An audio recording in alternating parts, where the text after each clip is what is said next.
Let me welcome you, all our viewers on Vineyard Television, 15.8 on your dial. I want to wish you all a very happy new year. May this year be what you expect of it, and may you really thrive in this new year, 2018. So with that, I welcome you all to On Point with Patrick Omosage. I'm going to take a quick break, but before that, let me try to tell you one big question I'm going to ask in my very first segment, and that is, where is President Muhammad Buhari? Where is he? That's a question I'm going to answer. I'm going to give you my point on it when we come back. So we'll take that very quick break, and I'll be right back.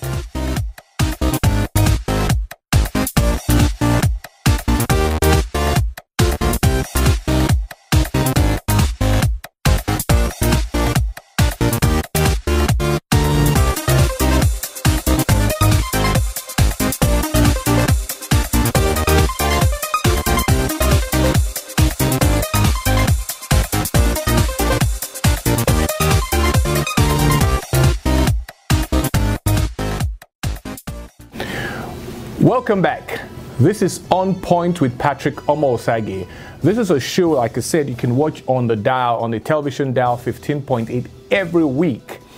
You'll be informed, you'll be entertained on the points that I care about, on the points that we care about, just not as Nigerians, but as Africans or as foreigners in the diaspora here in the United States of America. Again, welcome to On Point. I teased you with what was one of the first points I'm going to make today, and that is, where is President Muhammad Buhari? Why do I ask that question? It's very simple. The couple of things that are happening in that country that we really don't have an answer to, and we have a president that has really not made any reasonable move to quell this. What's the point here? We all are aware of what has been happening in many parts of Nigeria. There's this so-called herdsmen. Nobody really knows whether they are really cattle rearers, but there's a lot of death and destruction that comes along with rearing cattle all of a sudden in Nigeria. I've always seen people beat their cows down the road and there was hardly any trouble. You actually side by side on the road with motorists and all that. I grew up with that. But all of a sudden in the last few years, cattle rearing or so-called herdsmen have become, once they come to your area, there's death and destruction. What I don't understand, and a lot of people need to explain this to me, are there some other undertones about this issue in Nigeria? Because the last pictures or the last things we've seen about this in Benue, in some parts of Benue State in Nigeria, was really, really bad. Just looking at the pictures of people that were, brutalized to death. For what, I don't understand, because this cannot be about grazing. Grazing is about green grass. I believe there's enough green grass in Nigeria that we shouldn't be killing other people. That's why I asked the question, is this something that I don't know? Is this something beyond just grass for grazing these cows? And that's why I'm asking this question, where is the president of Nigeria, Muhammad Buhari? He seems to be missing in this issue. This has been happening for a couple of years. Let's not forget, one of the reasons that he was brought to power, that he won the election, was to help stem the almost unruly behavior of the Boko Haram people. We all felt that the former president, President Jonathan, was incapable of solving that problem. He couldn't combat them. It was almost a sham what Jonathan was doing. And so when Buhari decided to contest, everybody said an ex-general, a man that had been in the forefront of fights, was going to be able to do this. And that is one of the major reasons he was brought to power. Forget the corruption angle first. He was brought to power to fight things like Boko Haram and now these herdsmen. But he's been very, very silent on this, and this bothers me. Because there are people that now start to say that this has some religious undertones. I don't want to believe that. There are some people that say this is about foreigners that come across our borders in Niger or some of the northern states, that these are not necessarily Nigerians. So why are we letting foreigners come and kill our own people here? I don't understand this, but the president has to deal with this. This is very important. One of your biggest jobs as the president of any country, and I mean any country, is the security of its people. If you can't provide security, almost nothing can go through. I'd like to hear what your points are on this issue. I have made my point. The president has to take control of this violence, the death and destruction of innocent people over land is really something that, we shouldn't be talking about in 2018. We're in a modern day society that things should be better solved and dealt with properly, not by killing others and destroying property. President Buhari, you need to speak up. It's very important, and that's my point on this issue. I'm going to take another quick break. When I come back, I'm going to delve into something that has become a yearly thing. For almost 30 years in Nigeria, during the Christmas period or during festive periods in Nigeria, we always have the scarcity of what? Of gasoline. We call it petrol in Nigeria in particular. We always have petrol scarcity. So I'm going to take this break, and when I come back, we're going to talk about shortages in our country, Nigeria. Welcome back. You're still watching On Point with Patrick Omosage. My next point is going to be about shortages in Nigeria. In almost every festive period, and we do have quite a number of festive periods in Nigeria, we always seem to have shortages in gasoline, which is what we call it here, but petrol in Nigeria.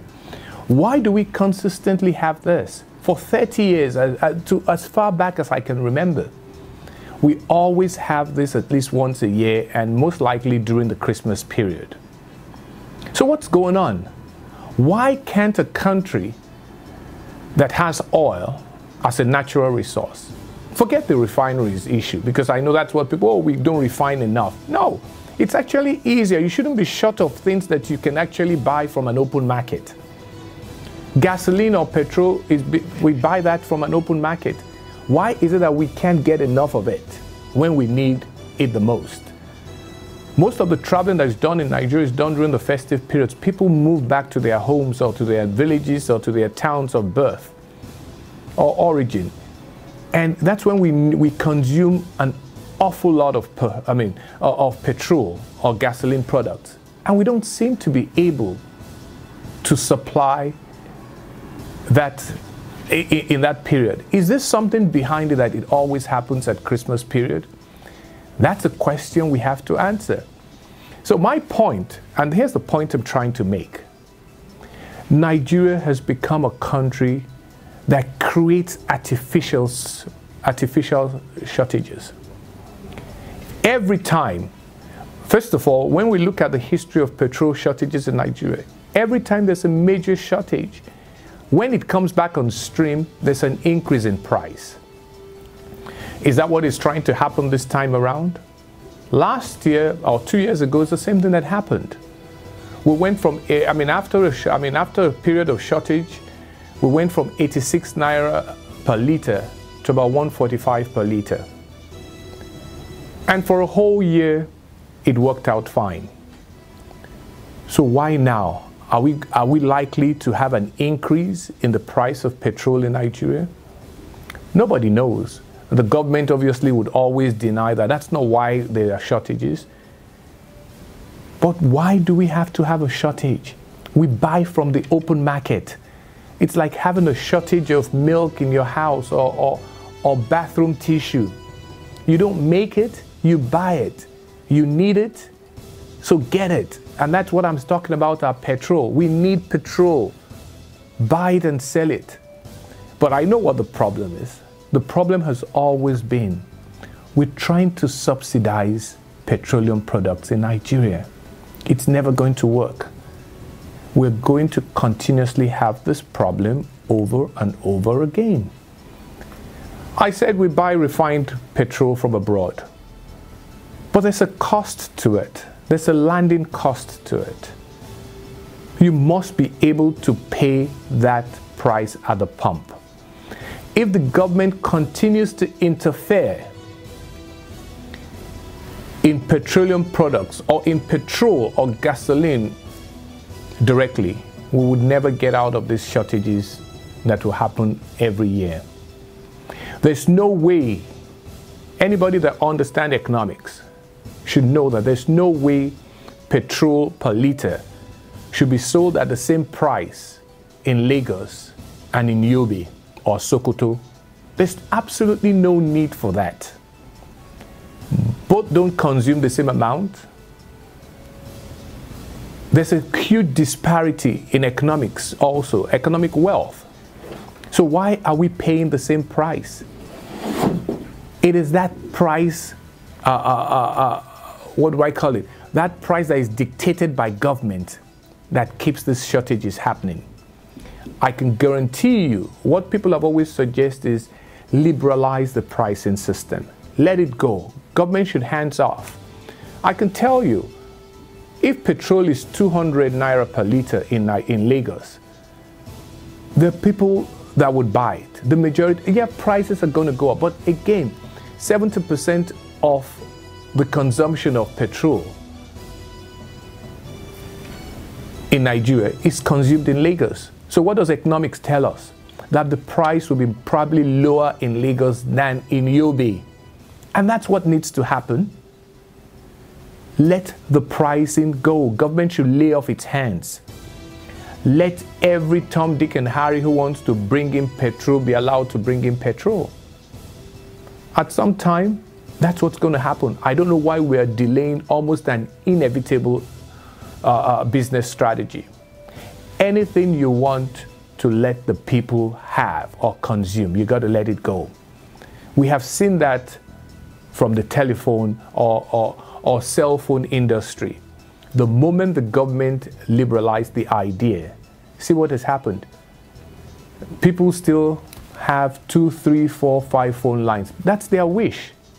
It's not because, like I tell people, it's not because they don't work. If he wants 5 lines, let him have 5 lines. That's what he wants to do. But the bottom line is that the government took their hands off the telephoning system. And all of a sudden, we have one of the largest markets for mobile phones in the world. Over 130, 140 million subscribers. That is a huge market. And it's going to be the same thing with petrol at some time. But why we don't want to do it now is something I will never understand. So here's the big point on this. Government hands off petroleum products. Hands off gasoline. Let people bring in as much gasoline as they want. Let it be a business. Let it be a business. And what is a business? People do it for profit reasons. If I bring in petroleum at 150 naira per liter, and I think I can sell it for 155 to make a profit, I would sell it at 155. The government should not tell me to sell it at 145. That is wrong. You're never going to succeed controlling people's business ventures. And that is why we have a problem with shortages. But I'm not done with shortages, because I have an experience of a shortage that really most of us have to deal with also, other than petrol. So I'll take this commercial break, and I'll be right back to talk about shortage of booklets. I'm sure most of you already have an idea what that is. But let me take this and I'll be right back.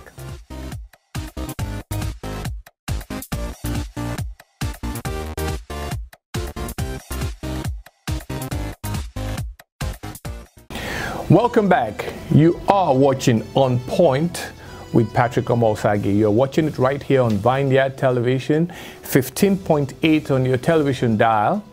And as you know, I give you the points that I'm interested in and all the points that we all should be looking at. I said before I left on the break, I said, we have a shortage of booklets. What are these? Booklets is what we call them. I mean, they're really passports. Passports in Nigeria, there's always been a shortage, 20, 30 years too, just like petroleum gas, just like gasoline. Why do we continuously have a shortage of booklets in Nigeria? This is something I understand we don't even produce. We actually order the booklets for our passports from some Asian country, and yet we continue to have shortages. Here's my experience. For some reason, I had some personal family business to do in Nigeria last year, and I had to renew my passport.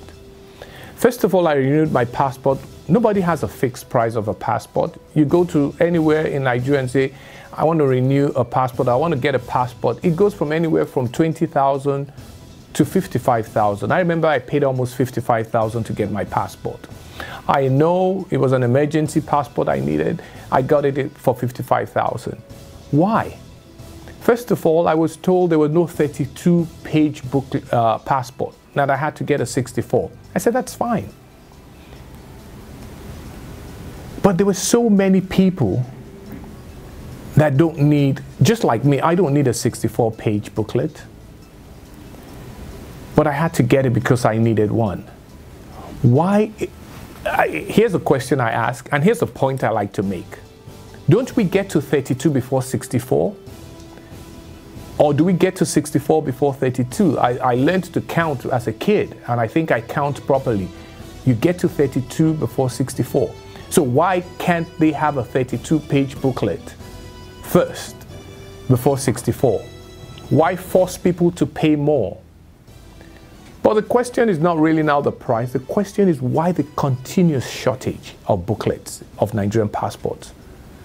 Why do we create these artificial shortages? Is it for some people to make extra buck on the side? Because that is what I saw at the Ikoyi passport office. There were too many people involved in the process. And whether you like it or not, you have to pay through that entire process. The people on the take. It's unfortunate, but that is what the country has become. I tried to calculate while I was there that the people at that Ikoyi office are probably making, from the huge number of people I saw there on the day I was there, are probably making out of pocket, and I use it out of pocket, that is money that doesn't go to the government, between 3 and 5 million naira. And that is the people that work there. That's a huge amount of money for them to make on the outside. But that's what the country has become. My point is, we have to find a way to solve this. This is 2018. It's unfair to the everyday Nigerian to go through things like this just because you want a passport. In 2018, technology can take care of most of what we do with humans. We have too many human beings in the process of issuing a passport in Nigeria. We should lessen that using technology. Everybody that lives abroad, in Britain, in America, in Canada, especially in America and Canada, almost understand the simplicity in which you get issued an American or Canadian passport. You don't have to go through herds and numbers of humans in order to get your passport. A few documents here and there, you can mail it in, and you get your passport in, usually they say 20 working days, but it does come. I think Nigeria has reached that stage. The technology is available for us to get on that line. That's a point we need to continue to stress. It's time to use technology to solve a whole load of our problems. Let me take another quick break. When I come back, I'll give you some more points on Point with Patrick Omosage. Stay tuned.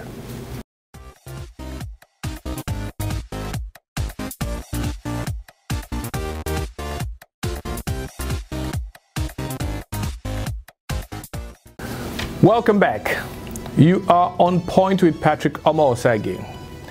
I mean, for about a month now, this has been mostly a topic around here in America and with a lot of my friends in Nigeria.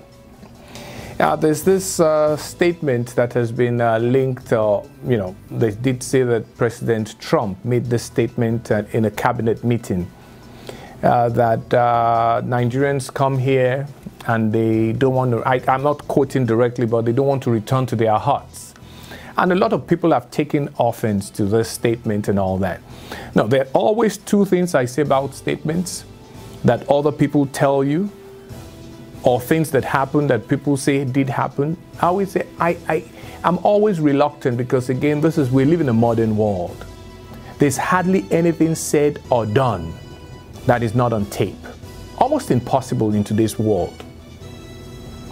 I'm not saying he didn't say, that's not my argument. But I'm saying that, while we all up in arms, I mean, if he said it, look, the man speaks, I'll put it out of, not context. He says what comes to his mind. Because many of us came here, I came here to go to school, and basically I never returned. It's not because I lived in a hut in Nigeria, but I never returned. I found a way to get myself legal after school. So what he said is not something that should really upset us. Maybe if he did say it, maybe the words would, hurt. We kind of look at that. You can't say that we don't live in huts anymore. I mean, at least the majority of people don't live in huts. But most of us, when we come here, for whatever reason, don't go back. What we should be asking ourselves is, why don't we go back? Petroleum scarcity. You can't get a passport. You can get killed in your grassland because some herdsman wants to use your grass to feed his cows. That's why we don't go back. Maybe President Trump should understand that there are reasons why we don't go back. Like they say, he said, when you see the splendor and the beauty and the opportunities in America, you're reluctant to go back. I remember when I was in school, the one group of people that always were willing to go back immediately they finished their doctorate or whatever they were doing were Ghanaians. I mean, they were on the next ship or the next flight back with a container of their books and properties they had acquired over the time they were in school here. You can go to Ghana today. People tell me about the beauty and about how Ghana is working. It's because the people who have experienced things abroad do go back because they have a system that is working. I can't blame anybody that wants to live here. I just can't. I'm not going to support the fact that maybe the President Trump did say that, it's because we live in huts. But there's a very good reason not to want to go back to Nigeria. So let's leave that alone and stop, being a little bit petty and cry over, what essentially is true. We stay here because it's a better place to live. And that's a simple bottom line. That's the point I need to make. One last break and I'll come back and wrap up this show for the week. The first of this year's episodes. I'll take that short break and I'll be right back.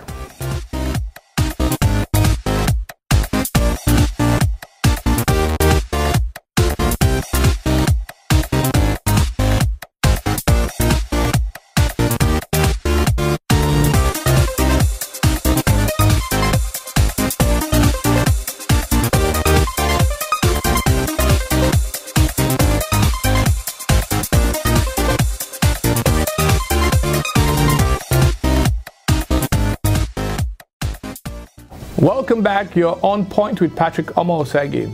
What are the points that I have made today? I've asked the question, where is President Buhari? He needs to immediately come out and solve the issue of the rampaging herdsmen. Supposedly guys that are trying to find green grass for their cows to eat. But there's been a lot of death and destruction that's accompanying them. This needs to be dealt with and dealt with very quickly. The issue of shortages in Nigeria, especially petrol, usually in festive periods, 30 years and counting. It just seems to come up every year. Why? These are things that can be solved. Simple economics, simple business strategy will solve this problem. Open up the market. If you have a little money, get a tanker of gasoline, even if you have to buy it from Togo. It's a business. If you sell, if you can find buyers, you'll be able to buy 2 tankers next week. Let it open. Open up the market, liberalize the market, and I'm telling you, in a very short time, we'll never have petrol shortages in Nigeria. I'm not even going to deal about the shortages of a passport booklet and all that. That is really kind of irrelevant. We can solve those with technology if we want to. We have the manpower, and we really have the numbers that will make a lot of things sustainable in Nigeria. People forget we're a large society. I mean, India supposedly is still supposed to be a poor society, but because of its huge numbers of people, India is thriving. Because when you have numbers, numbers are everything in business. And I don't know why we haven't taken advantage of that. And the last point I tried to make was that why are we really upset over what President Trump said? Most of us that come out here to leave really don't want to go back. And the reason we don't want to go back is not because we're trying to go back to huts like he said. It's because, you know, this is just a better situation for most of us. It gives us that opportunity to thrive. I have nothing against, I have family, I have friends, I have people that live in Nigeria. But that's not the issue now. The issue is that a lot of us that have come here have decided to stay back for whatever reason. But most important reason is that we found it a better situation for us. And that's it. I'll be back next week to give you some more pointers. But let me again wish every viewer of Vineyard Television on 15.8 Happy New Year, and have a very prosperous and safe year. I'll see you all next week. Bye for now.